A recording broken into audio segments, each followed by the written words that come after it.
একজন বন্ধু জিনার বাড়ি মিশর দামেস্কের জমিনে, উনি মিশর এলাকার মধ্যে ব্যবসা করতে গিয়েছিলেন। ওনার জীবনী থেকে ছোট্ট একটা কথা উল্লেখ হয়েছে। উনি বলেন, আমি মিশর এলাকার মধ্যে ব্যবসায়িক উদ্দেশ্যে গমন করার পরে আমি মিশরের গোরস্থানের সামনে দিয়া যাইতেছিলাম। এমন টাইমে আমার নাকের মধ্যে একটা সুঘ্রাণ আইসা লাগছে, সুঘ্রাণ।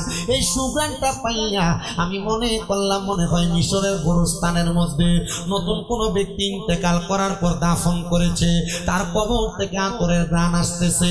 এই কথা চিন্তা করে আমি ওই কবরস্থানে প্রবেশ করলাম, কিন্তু আমি তাকায়া দেখলাম সবগুলা কবরের দিকে। মিশরের এই কবরস্থানের মধ্যে কোনো নতুন কবর নাই, ওনার সব ছিল উনি কবরটা জিয়ারত করবে। উনি বলেন, আমি যখন প্রবেশ করলাম আমি দেখলাম ওই গোরস্থানের মধ্যে কোনো নতুন কবর নাই, কোনো নতুন কবর নাই। আমি আবার দেখলাম পুরাটা গোরস্থান পুরাতন কবরে ভরপুর।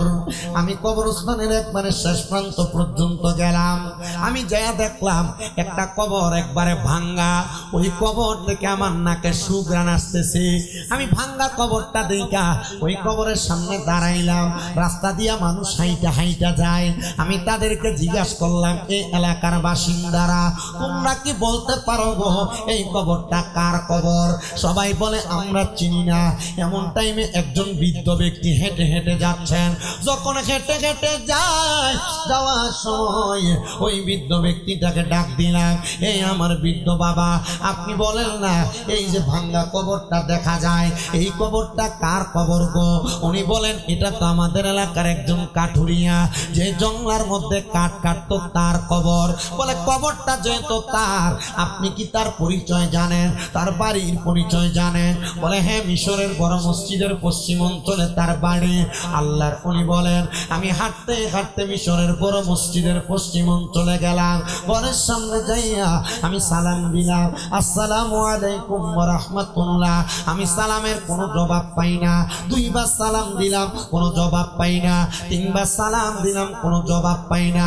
আমি চলে আসবো এমন টাইমে মহিলা কণ্ঠে আমার একটা সালামের জবাব দেয়। আমি মহিলা কণ্ঠ পাইয়া আর পেছনে ফিরা তাকাইলাম না। আর আমরার বাংলাদেশের বেড়ারা কইলে বেডিরার কণ্ঠ পাইলে পেছন দিকে ফিরে কইতো, ভাবি ভালো শুননি, ঠিক কিনা বাবা? এ মুসলমান ইমানদারের দলেরা, একটু অন্তরের কানটা লাগিয়ে বয়ানটা শ্রবণ করার চেষ্টা করবেন।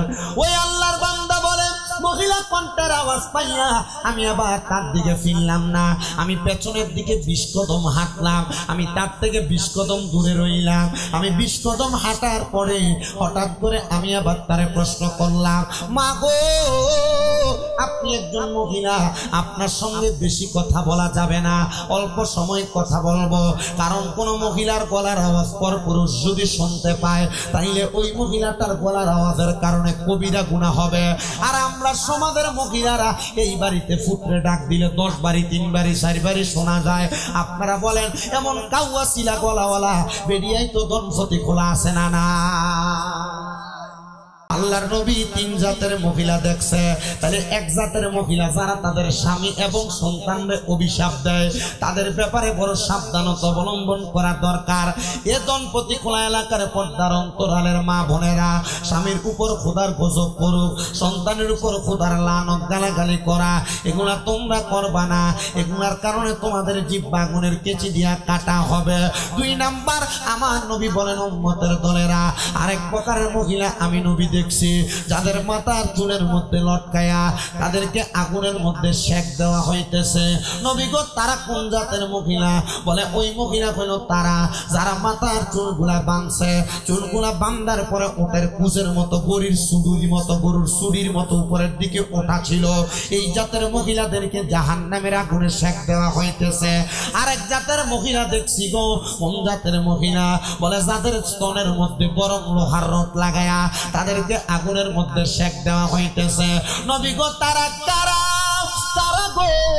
আমার নবী বলে ওই প্রকারের মহিলা যে মহিলারা পোশাক পইরা উলঙ্গ ছিল। হুজুর পোশাক পইরা কেমনে উলঙ্গ থাকে? আপনার বউ, আপনার মা, আপনার মাইয়া, আপনার বোনে সালোয়ার কামিজ পরে, থ্রি পিস পরে। এটা সালোয়ার কামিজ পরলে যেই কথা, না পরলে সেই কথা। কানি একবার উপরে উঠে মাজা দেখায়, চামজামা এমন টাইট বানায়, টাইটের কারণে শরীরের আকার আকৃতি বোঝা যায়। এমন জাতের বোরকা পরে, বোরকা পরলে যেই কথা, না পরলে সেই কথা। এটা নামের বোরকা, বোরকা না রে, এটা বেহায়াপনা। এমন পোশাক যেই মহিলারা পরে, এমন শাড়ি পরে, এটা কি শাড়ি না মশারি, এটা দেখলে বোঝা যায় না। শাড়ির উপর দিয়ে তাদের শরীরের সব টেক্সচার বোঝা যায়। কেন রে? আমার নবী বলেছেন ওই মহিলাদেরকে আমি নবী দেখছি জাহান্নামের আগুনের মধ্যে, তাদের স্তনের মধ্যে গরম রড লাগায়া তাদেরকে শেক দেওয়া হইতেছে। তোমার বউ, তোমার মা, তোমার বোন, তোমার মাইয়া যদি বেপরদা চলে, এটার কারণে তুমিও কিন্তু আযাবে শিকার হওয়া লাগবে। এই মা বোনেরা, তোমার গলার আওয়াজ যদি পরপুরুষে শোনে, এটার কারণেও তুমি জবাব দেওয়া লাগবে। এই মা বোনেরা, তুমি যদি বেপরদা চলো, এটার কারণেও জবাব দেওয়া লাগবে। তোমার গলার আওয়াজ যদি পরপুরুষে বেশি শুনতে পায়, এটার কারণেও জবাবদিহিতা করা লাগবে। এবার আপনারা বলেন, আল্লাহর কঠিন আযাব থেকে বাঁচার জন্য আমাদের পরিবারকে এমন বিষয়গুলা মাইনা চালানোর দরকার আছে না? না। তাহলে আপনার বউ বেপরদা চললে অসুবিধা নাই, মাইয়া বেপরদা চললে অসুবিধা নাই, বইনে বেপরদা চললে অসুবিধা নাই, নাইনাত করে যদি অসুবিধা বেপরদা চলে অসুবিধা নাই, এদের গলার আওয়াজ 12 বেটা শুনলে অসুবিধা আছে না নাই? তাহলে সাবধানতা অবলম্বন করবেন এই ব্যাপারে। ও মুসলমান ইমানদারেরা, তো যেই কথা বলতেছিলাম, আল্লাহ নবী ডাক দিয়ে বলতেছে, জগতের মানুষের দলেরা শুইনালো তোমরা, বুঝালো তোমরা। আমি তার সামনে গেলাম না, বেশি কথাও বললাম না। তার মানে আল্লাহ নবী বুঝাইছে মহিলাদের সঙ্গে বেশি কথাও বলা যাবে। আমার মুসলমান ইমানদারের দলেরা গভীর মনোযোগ দিয়ে আলোচনা শ্রবণ করার চেষ্টা করেন রে বাবা। এ মুসলমানের দল, এ নবীর উম্মতের দলেরা মনোযোগ লাগে, শোনো রে শোনো। এবার আল্লাহর বান্দা ডাক দিয়া কয়, আমি পেছনে গেলাম, ওই মাকে ডাক দিয়া বললাম, মা গো তুমি বলো না গো আম্মা জান। এ আব্বা, এই না বসতে বললেন না, এরা বসতে বললে এখন চলে যাবে।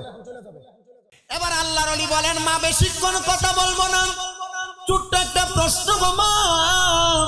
এই ঘরটা কি ওই ব্যক্তির ঘর যেই ব্যক্তি দুনিয়ার জমিনের ভিতরে কাঠ কাটতেন, উনি ইন্তেকাল করেছেন, এটা আপনার ঘর? বলে হ্যাঁ। হুজুর আপনি ঠিক ঘরের মধ্যে আইসা তালাশ করেছেন। মা গো মা, ও মা, আপনি বলেন না আপনার স্বামী যে কাঠ কাটতো, আপনার স্বামীর এমন কোন নেক আমল আসেনি? কারণ একটা জামাই সম্পর্কে বউয়ের চাইতে ভালো কেউ জানে না, একটা স্বামী সম্পর্কে স্ত্রীর চাইতে ভালো কেউ জানে না, একটা বউয়ের সম্পর্কে স্বামীর চাইতে ভালো কেউ জানে না। ডাক দিয়া কয়, ও মা বলেন না গো মা, আপনার স্বামীর এমন কোন নেক আমল আছে নাকি যেটার কারণে আল্লাহ তাআলা আপনার স্বামীটাকে সম্মানিত বানাইবো? ডাক দিয়া কই, হুজুর আমার স্বামী ছিল একজন মূর্খ মানুষ, জংলায় জংলায় কাঠ কাটতো। আমার স্বামীর তো এমন কোন নেক আমল ছিল না, আমার স্বামীর তো এমন কোন গোপনীয় আমল ছিল না। হুজুর কেন গো? বলে মা গো, আপনার স্বামী যে ইন্তেকাল করেছে, তাইলে আপনি খান কেমনে, আপনি পড়েন কেমনে? মহিলা কই, হুজুর আমার খাবারের জোগান নাই বিদায় আমি চেষ্টা কইরা কষ্ট করে পানি খেয়ে রোজা রাখতাম, কিন্তু একদিন ক্ষুধার জ্বালা সহ্য করতে পারি না, আমি আল্লাহর হাবিবের উপর দুরূদ শরীফ আদায় করছি। আমি দুরূদ শরীফ যখন আদায় কইরা ঘুমাইছি গো, আমি ঘুমানোর পরে আমি হঠাৎ করে স্বপ্ন দেখলাম আমার ঘরের মধ্যে নূরের একটা আলো ঝলমলায়া জ্বলতাছে। আমি জিজ্ঞাসা করলাম, কে গো আমার ঘরে? উনি আমারে ডাক দিয়ে কয়, এরে মহিলা, যেই রহমতের নবীর উপরে দুরূদ আদায় করেছ, আমি হইলাম সেই রহমাতুল লিল আলামিন নবীজি। ওগো নবী, আপনি আমার ঘরের মধ্যে কেন আগমন করেছেন? বলে তুমি না পেটের ক্ষুধা সহ্য করতে পারো নাই, আমি নবীর প্রতি দুরূদ আদায় করেছ। এই মহিলারে, আমি নবী তোমার দুরূদের আওয়াজটা কানে শুই না, আমি দয়াল নবী রওজা মুবারকে থাকতে পারি নাই, আমি তোমার জন্য এখানে হাজির হয়ে গেছে। আমার নবী ডাক দিয়া কই, মহিলারে, এ মহিলা, নেও আমার আজকাল মুবারকের ভিতর থেকে আমি তোমার একটা রুটির ব্যবস্থা করে দিলাম। আমার নবী যে আজকাল মুবারকের ভিতর থেকে মহিলাকে একটা রুটি প্রদান করলেন। ওই মহিলা বলে, আমি রুটিটা খাইয়া আমি অর্ধেক পর্যন্ত খাইছি, এমন টাইমে আমার ঘুমটা ভাঙ্গা গেছে। আমি ঘুম থেকে জাগ্রত হইয়া দেখি গো, যেই অর্ধেক রুটি আমি ঘুমের ঘরে স্বপ্নে খাইছি, এই অর্ধেক খাওয়া আর বাকি অর্ধেক রুটি আমার হাতের মধ্যে রয়ে গেছে। এটা অন্য কোনো কারণে না, এটা রহমতের নবীর দুরূদ শরীফের বরকতে। জোরে জোরে কোন সুবহানাল্লাহ। আমার মুসলমান ইমানদার, এ নবীর উম্মতের দল, আশিকে রাসূল ভাই বাবারা গভীর মনোযোগ লাগে বয়ানটা শ্রবণ করার চেষ্টা করেন গো। আল্লাহর বান্দা ডাক দিয়ে কই, ও মা, আপনার স্বামীর কোনো আমল নাই? বলে হুজুর নাই। বলে তাইলে এমন কোন আমল আসেনি দেখেন না। মহিলা ডাক দিয়ে কই, আমি আবার হুজুরকে বলতে লাগলাম, আমার স্বামীর ছোট্ট একটা আমল আছে। বলে কোন আমল? বলে আমার স্বামী কোরআন পড়তে পারতো না।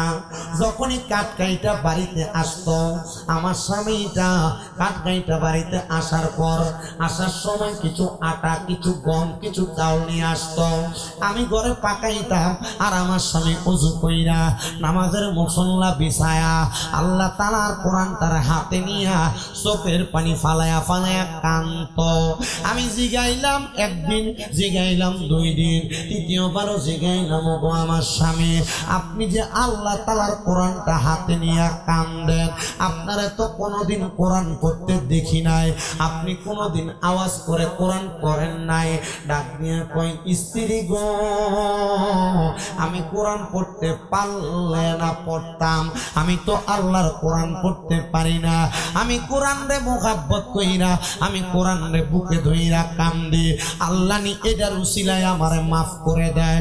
ও মুসলমান, আল্লাহ তাআলা শুধু কাল হাসরের ময়দানে বান্দারে মাফ করার জন্য একটা ছোট্ট ওসিলা দেখব। বান্দার নি ছোটখাটো একটা নেক আমল আছে, ওই সময় রে মুসলমানের দল, ওই বান্দাটা বলে, ঠিক আছে আম্মা জান, খবর পেয়ে গেছে, আপনি আপনার মতো করে থাকেন। এবার আল্লাহর ওলি বলে, আমি বাড়ির মধ্যে যাইয়া আমি 2 রাকাত নামাজ পড়লাম, সলাতুল হাজত। আপনারা বলেন নামাজটার নাম কি? সলাতুল হাজত। সলাতুল হাজত কিন্তু নামাজ আছে। অনেকে মনে করে হুজুর ফজর আছে, যোহর আছে, আসর আছে, মাগরিব আছে, এশা আছে, এই 5 ওয়াক্ত ছাড়া কি আরো নামাজ আছে? আমি বলবো হ্যাঁ বাবা আছে। দেখো না, আমি তোমার কয়টা নামাজের কথা বলি। 1 নম্বরে ফজরের পরে যেইটা পরে সূর্য উদয় হওয়ার সাথে, ওই নামাজটার নাম সালাতুল চাষের নামাজ, ইশরাকের নামাজ। এরপর আরেকটা নামাজ পরে সূর্য ওঠার পর থেকে সূর্য ডুবার আগ পর্যন্ত, এটারে কয় সালাতুল দুহার অথবা চাষের নামাজ। আরেকটা নামাজ পরে মাগরিবের নামাজের পরে, মাগরিবের নামাজের পরে ওই নামাজের নাম সালাতুল আওয়াবিন। আরেকটা নামাজ পরে এশারের পরে ফজরের আগে রাতের শেষ তৃতীয়াংশে, এই নামাজটার নাম সালাতুল তাহাজ্জুদ। আরো নফল নামাজ আছে যেই নামাজের নাম সালাতুল হাজত। আরো নফল নামাজ আছে যেই নামাজের নাম সালাতুল ইস্তিসকা। আরো নফল নামাজ আছে যেই নামাজের নাম সালাতুল খায়ের। আরো নফল নামাজ আছে যেই নামাজের নাম সালাতুল তাসবিহ। এমন ভাবে আমি যাচাই করে দেখলাম 12 রকমের নামাজ আছে, নফল নামাজ, যেই নামাজের মাধ্যমে বান্দার ভাগ্য পরিবর্তন হয়। তুমি তো 5 ওয়াক্ত পড়ো না, এই সবগুলা নামাজ পড়বা কেমনে? হাইরে মুসলমানেরা, হাইরে নবীর উম্মতের দলেরা, আমি তোমরার কাছে আবদার করব, যদি নাজাত পাইতে চাও গো, আল্লাহ তাআলার ইবাদতে মশগুল হয়ে যাও। ওই বান্দা ডাক দিয়ে কয়, আমি সালাতুল হাজতের নামাজটা পড়া আমার আল্লাহ তাআলার কাছে বলতে লাগলাম, আল্লাহ আমি জানি না এই ব্যক্তির কবরে তুমি কেন সুন্দর সুঘ্রাণ দিছ? আমার তো জানতে বড় ইচ্ছা হয়। উনি বলে আমি সলাতুল হাজতের নামাজটা পইরা কানতে কানতে ঘুমায় গেছি। এমন টাইমে আমি আরেকবার দেখতেছি আমার ঘরে কে জানি হাজির হয়ে গেছে। আমি জিজ্ঞাসা করলাম কে গো আমার ঘরে গো? তিনি আমার ডাক দিয়া সুঘ্রাণের ব্যাপারে জানতে চাও? আমি তো ওই কবরওয়ালা ব্যক্তি। আপনি কেমনে গো আমার সামনে আসলেন? বলে আল্লাহ প্রদত্ত ক্ষমতায়। আল্লাহ ক্ষমতা না দিলে দুনিয়ার একটা গাছের পাতাও লড়তে পারে না, লড়াইতে কেউ পারে না। এ মুসলমান, এ নবীর উম্মতের দল, উনি ডাক দিয়ে কয় আপনার কবরে যে সুঘ্রাণ আসতেছে এটার কারণটা কি বলবেন নি? আল্লাহ তাআলা কেন আপনার কবরে সুঘ্রাণের ব্যবস্থা করে দিছে? আল্লাহর বান্দা ডাক দিয়া কয় আমি দুনিয়াতে একটা কাজই করতাম, আল্লাহর কোরআন পড়তে পারতাম না। এই যারা পড়তে পারেন না তারা শোনেন, আল্লাহর কোরআন পড়তে পারতাম না, আমি কোরআন বুকে আকলে আকলে কানতাম। এই জন্য আমার আল্লাহ তাআলা আমার দুনিয়ার জমিন থেকে কবরে আসার পর আমার কবরের মধ্যে একটা সুঘ্রাণের ব্যবস্থা করে দিছে। এ মুসলমানেরা পড়তে পারেন আর না পারেন, যদি পারেন আমার সাথে পড়বেন, না পারলে গুনগুনাইবেন, না পারলে মাথাটা নাড়াইবেন। আসেন আমরা ওই আল্লাহ তাআলার রহমত পাওয়ার আশায়, বরকত পাওয়ার আশায়, মুহাব্বতের আওয়াজে আল্লাহ তাআলার কোরআনের তেলাওয়াত কুনিয়ার পড়ে আউযু বিল্লাহি মিনাশ শাইতানির রাজিম। বিসমিল্লাহির রাহমানির রাহিম। লা ইউকাল্লিফুল্লাহু নাফসান ইল্লা উসআহা। وقال تعالى في شان حبيبه ومحبوبه ومعشوقه مخبرا وآمرا إن الله وملائكته يصلون على النبي يا أيها الذين آمنوا صلوا عليه وسلموا تسليما اللهم صل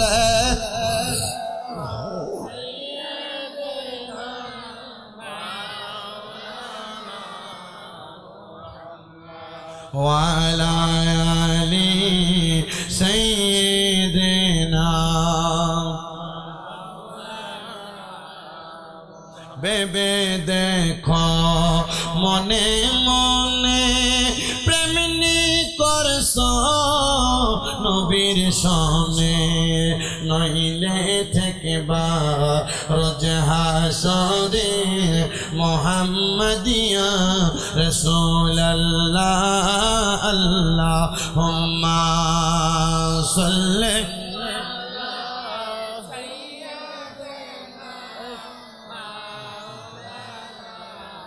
মুহাম্মাদ ওয়ালা আলি সাইয়্যিদিনা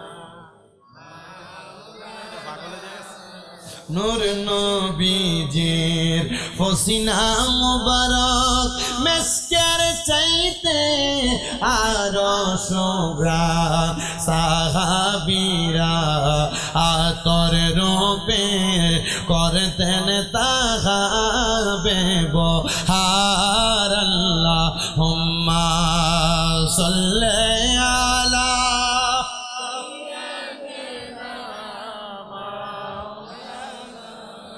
মুহাম্মাদ ওয়ালা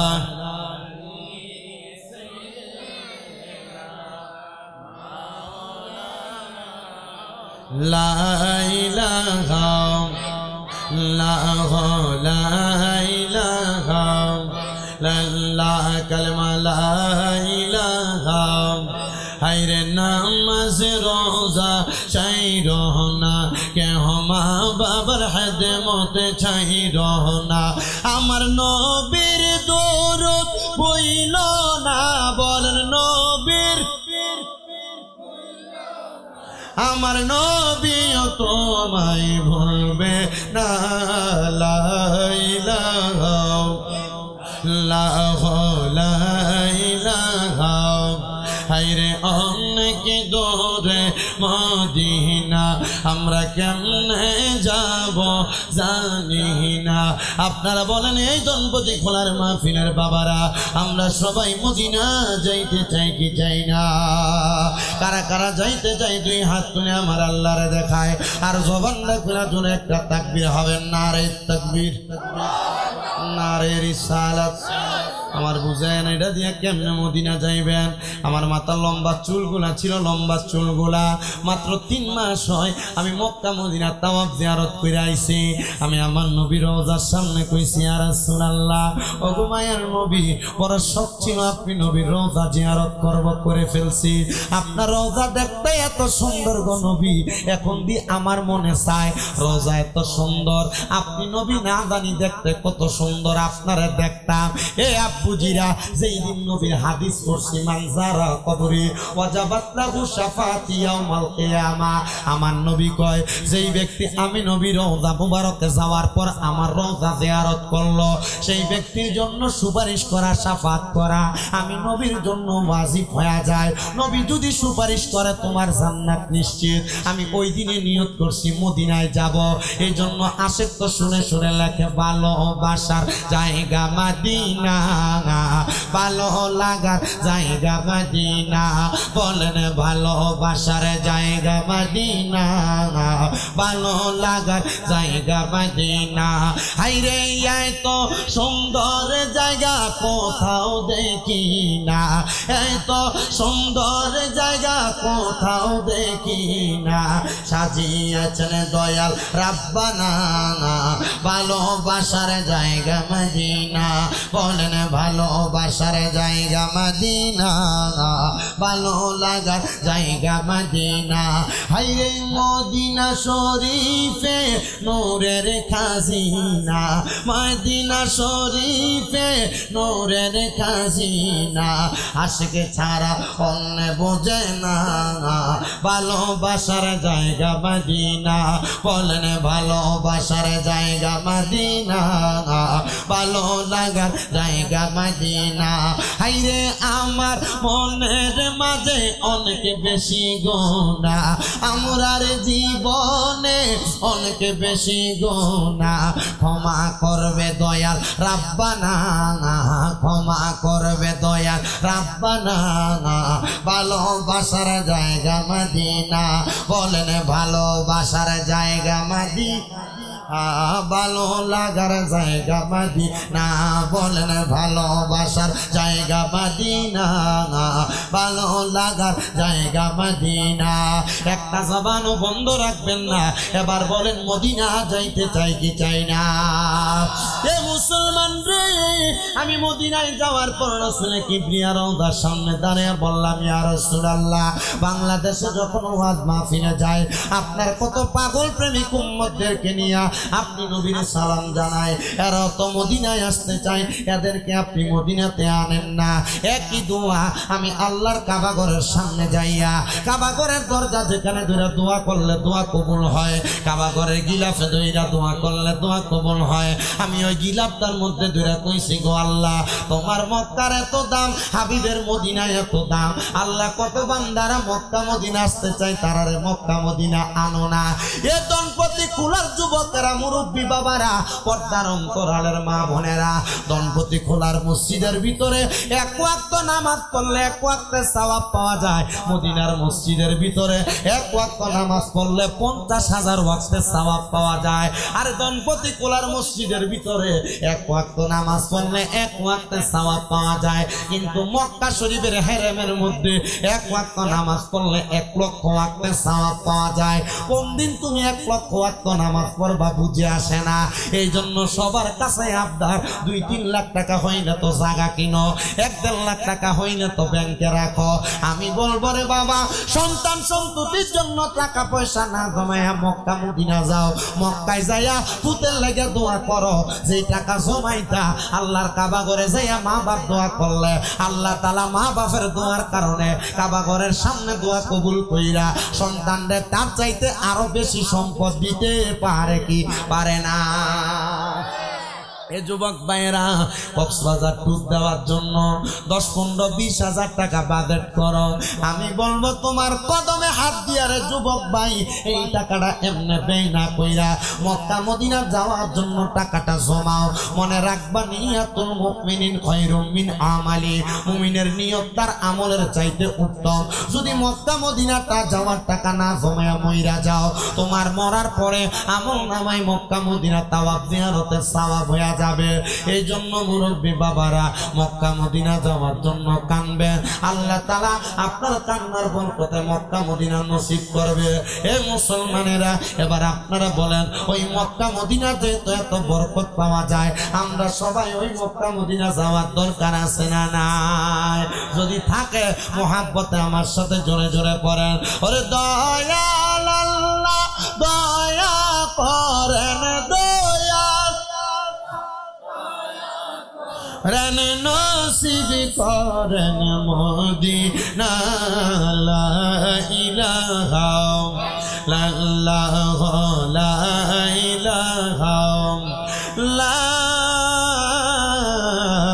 ইলাহা ইল্লাল্লাহ মুহাম্মাদুর রাসূলুল্লাহ সাল্লাল্লাহু আলাইহি ওয়াসাল্লাম।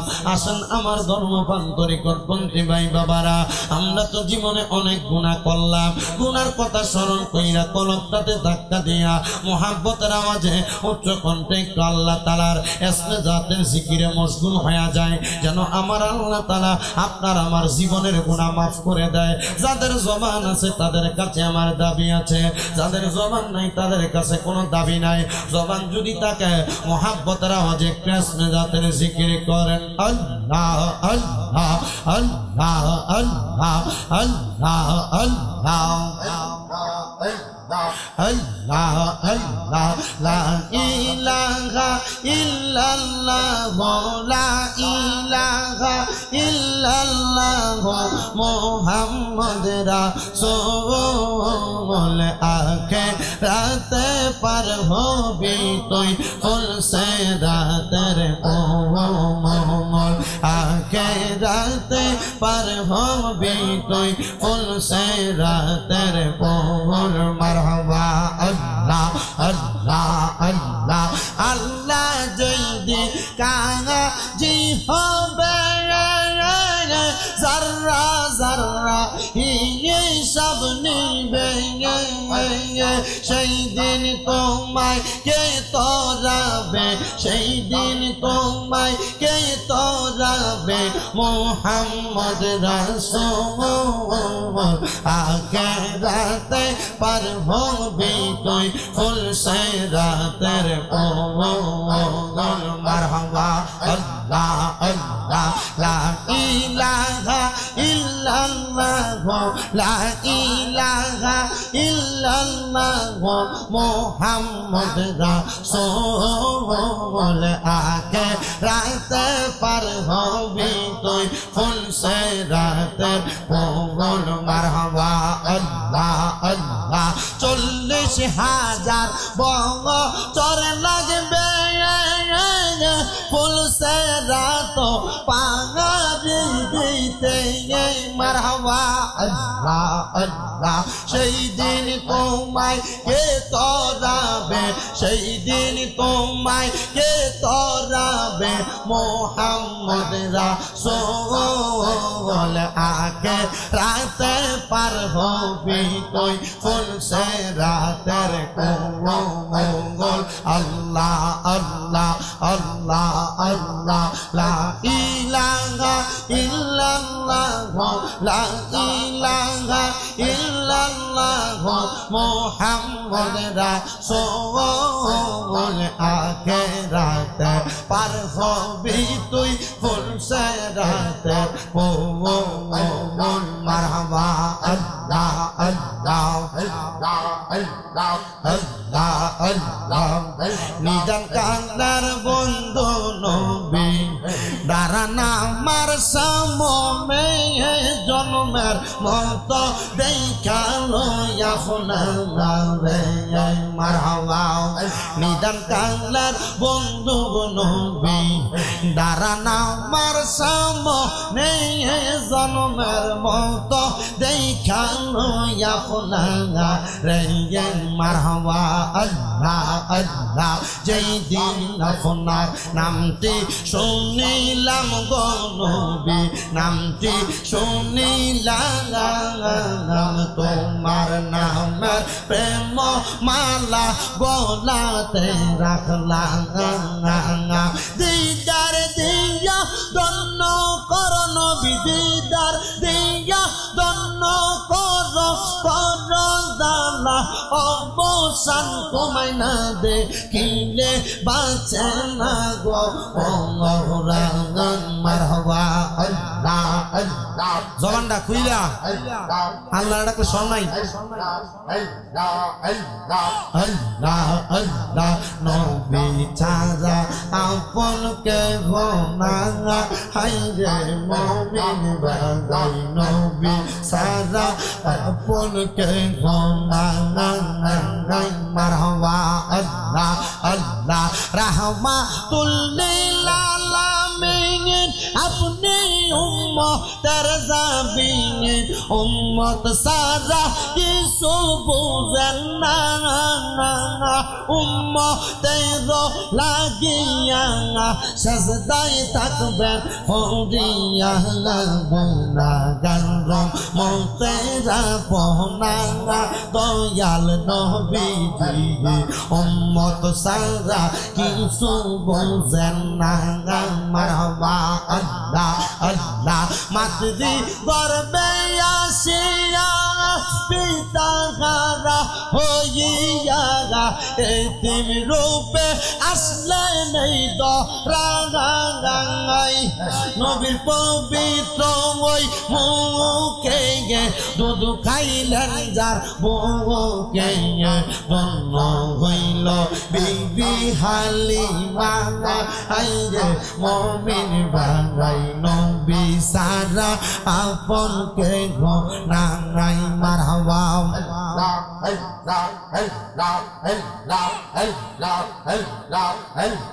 লা ইলাহা ইল্লাল্লাহ মুহাম্মাদুর রাসূলুল্লাহ সাল্লাল্লাহু আলাইহি ওয়াসাল্লাম একটা জবান বন্ধ রাখবেন না জবানটা খুলে আপনারা বলেন আমরা জিকির করলাম কার এই মুসলমানেরা এই নবীর উম্মতের দলেরা আসেন এবার আলোচনার ধারাবাহিকতা আরো রক্ষা করে চলে যেহেতু কোরআন তেলাওয়াতের ফজিলতের বয়ানটা ধরেছে আমি শেষ পর্যন্ত করে যাব কারণ যেহেতু সামনে রমজান মাস এই কোরআন তেলাওয়াতের ফজিলত কম না বেশি হ্যাঁ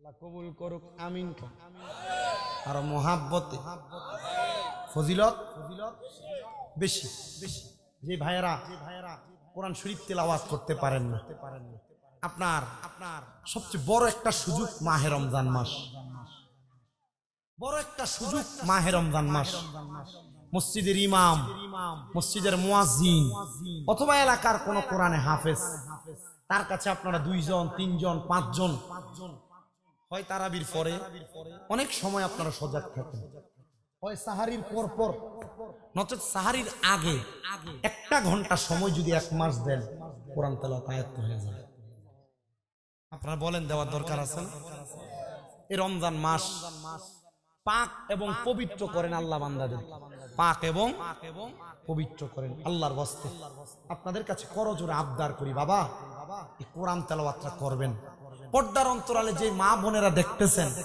বা শুনতেছেন মা ও মা আমি আপনার ছেলের মতো গো মা এই শামীম রাজা মারা গেলে আমার আর শামীম রাজা বলবে না লাশ বলবে আম্মু আপনাদের কাছে করজোড়ে আবদার আল্লাহর কোরআনটা শিখেন না পড়তে পারলে কোরআনের সাথে মোহাব্বত লাগান সন্তানটাকে কোরআনওয়ালা বানান আপনারা বলেন যদি মা বোনেরাও কোরআন তেলাওয়াত করে লাভ আছে না বহুত ঘরে বরকত নাই কামাই রুজির বরকত নাই রোগ বালা মুসিবত ছাড়ে না আছে না অনেক ঘর আমি আমার মাদেরকে বলবো আম্মু আপনারা আল্লাহর কোরআনটা পড়েন গো মা দেখবেন এই কোরআনটা পড়লে আপনার ঘরে বরকত কই থেকে যে আসছে আপনি টেরও পাবেন না। আপনিও তো আপনার বউরে বলেন না, কারণ আপনি নিজে পড়েন না, আপনি বউরে কইবেন কেমনে? আপনি কইলেন আপনার বউ আপনার ঘুরে কইব, নিজে পড়েন আমার কইতে হইছে। আব্বু আল্লাহর রাস্তে মাপ চাই, নিজেও পইরেন, নিজের সন্তানদেরকে বইলেন। এই যে কুকুরগুলা ডাকে শোনেন, শুনতেছেন আপনারা? কেন ডাকতেছে কোন তো? আজকে আল্লাহ তাআলা এই ধনপতি খোলা মাহফিল হওয়ার কারণে আপনাদের আহলে আওলাদদেরকে আল্লাহ তাআলা কবর থেকে উন্মুক্ত করে দিয়েছেন। তাদের রুহু এই কবর এই মাহফিলের ডাইনে বামে সামনে পেছনে ঘুরতেছে। এরা দেখে, আমরা দেখি। এই কুকুর দেখে আমরা। অনেক মানুষ আজকে ঘরে বসে রয়েছে।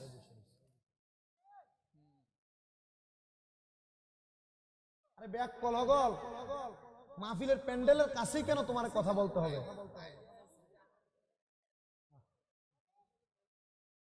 এখান থেকে ডাকাডাকি। আল্লাহ যদি হেদায়েতের আলো এদের সিনাতে দান করে।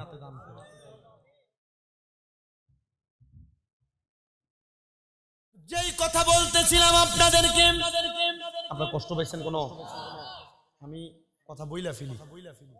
আমি অর্গুমা থাকতে থাকতে মোটামুটি ধারাবাহিকভাবে বয়ান করি তো প্রত্যেক দিন। সে ধারাবাহিকতায় মোটামুটি রক্ত থাকে গরম, লড়সর দেখলে কইয়ালে।